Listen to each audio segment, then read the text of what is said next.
All right, welcome back. So today, or in this video I should say, we'll look at coordination compounds.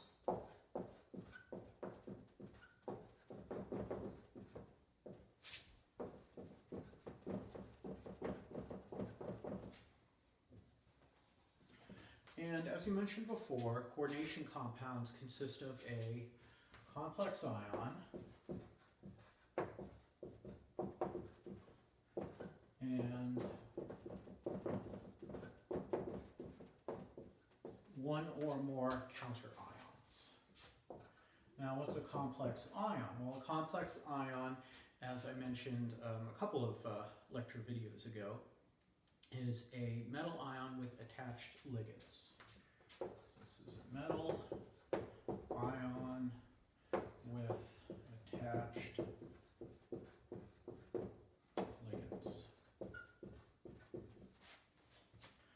And then what's a ligand? Well, a ligand is a molecular ion that can act as a Lewis base.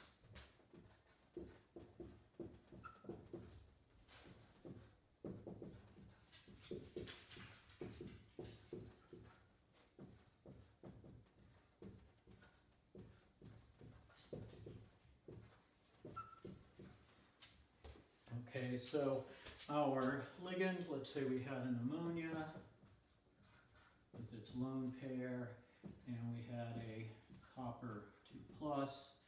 This lone pair, and I'll draw an arrow there to represent a pair of electrons. That lone pair, its electron density will be donated to the copper, because the copper, being a rather not very electronegative atom and having a 2+ charge, is going to really have a preference for grabbing onto electrons. We can take a look at what one of these looks like. And let's take a look at copper hexaamine, copper 3 hexaamine chloride. And so this would consist of a copper ion in the middle, and then 6 ammonias. And these ammonias are arranged in an octahedral manner. So here's my octahedron. I'll move in a little closer. Hopefully you guys can see that okay. And I'll draw it on the board as follows.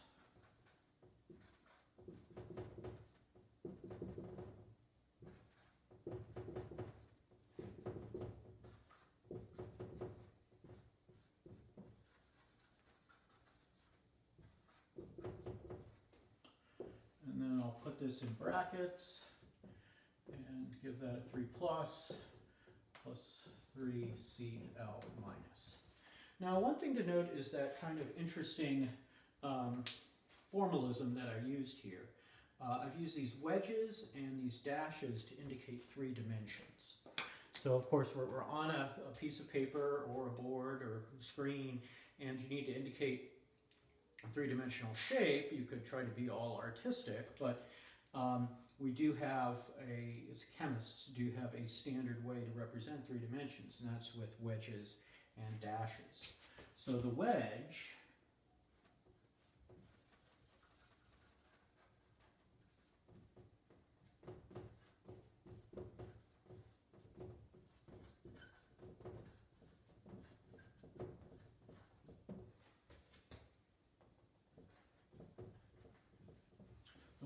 means that whatever is attached to that is coming out of the plane of our board or paper and is coming out towards you.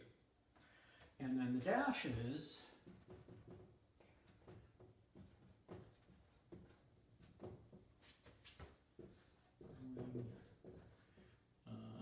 into / behind plane. So these dashes would be back behind the plane of the board. And so if I come a little closer here, we can see that I'm holding the octahedral species like so. I've got a ligand on top. We're going to say these green things are ammonias. ligand on the bottom, and then these two that my fingers are on are coming out towards you. Those are the wedges. And then the two that are going away from you, those are the dashes. So that's what a coordination compound looks like. That's what a complex ion would look like. We could actually conceivably have a coordination compound that had a net neutral charge, or rather a complex that had a net neutral charge with no counter ions. So that's one thing to note, is that since all of these ammonias are neutral, and why did I put 3+? Why did I put 3+? Why did I put 3+? Because in my notes, I do not have copper, I have cobalt. So let's make that a cobalt. Sorry about this, guys. Again, when you're not here to catch me when I do weird things like that, it's a little trickier. Anyway, cobalt can be, copper's not 3+, it's 1+ or 2+. Anyway, so here's our complex ion. Sometimes I just call it a complex because it's things that are attached to each other. It's a complex. Anyway, and we're going to represent them with, represent the three-dimensional shape with dashes, with wedges and dashes. Okay, I'll pause for just a second, or a few seconds, and you can zoom in if you want, and pause the video and copy stuff down.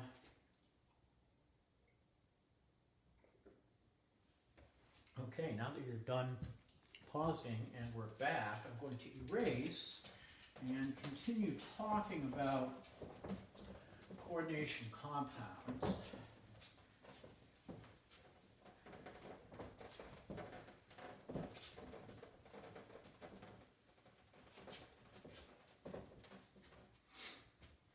Okay, now every transition metal is going to have two numbers associated with it. So we'll say transition metal ions have two associated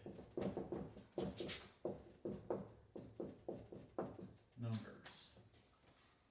Okay, so one of these is the oxidation state.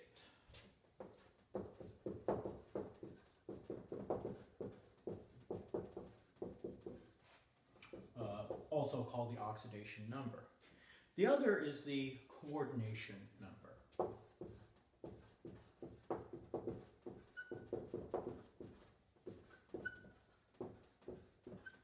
And coordination number is only found in complex ions.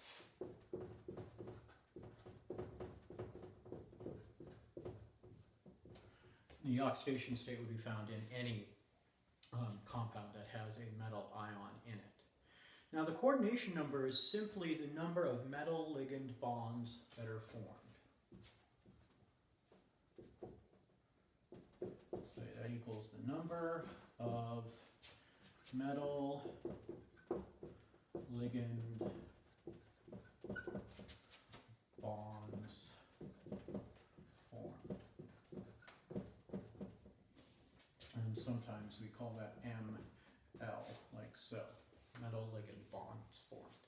Now, you can't just have, or you don't just have any old coordination number. There are actually a few that are more common than others.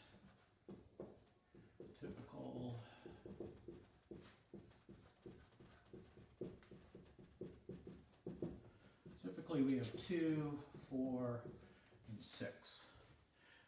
And you can see this in, hold on one sec here to find the table. Table 21.12.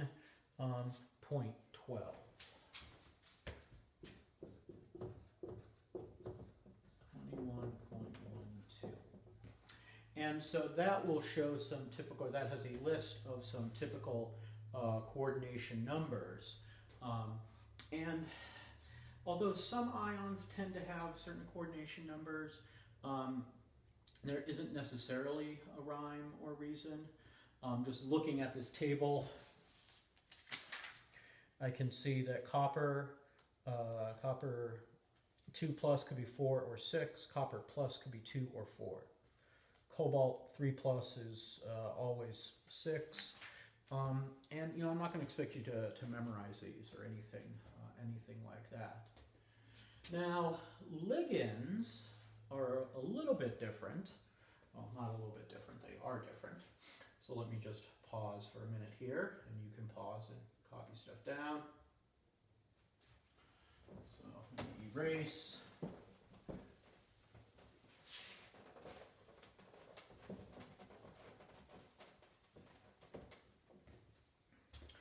And ligands, let's take a look at ligands in a little more detail. So they have to have a lone pair capable of acting as a Lewis space. They're molecule or ion with a lone pair. It's important, capable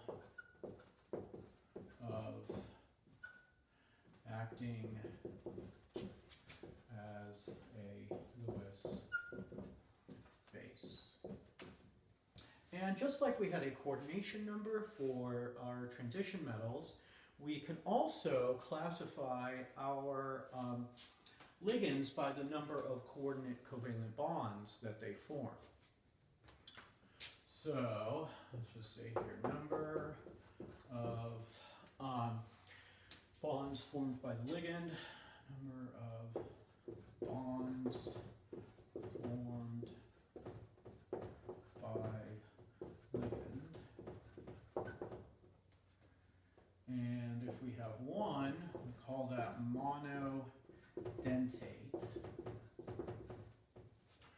2 would be bidentate. 3 would be tridentate, we'll just say etc. And anything that's bidentate or more are called chelating ligands.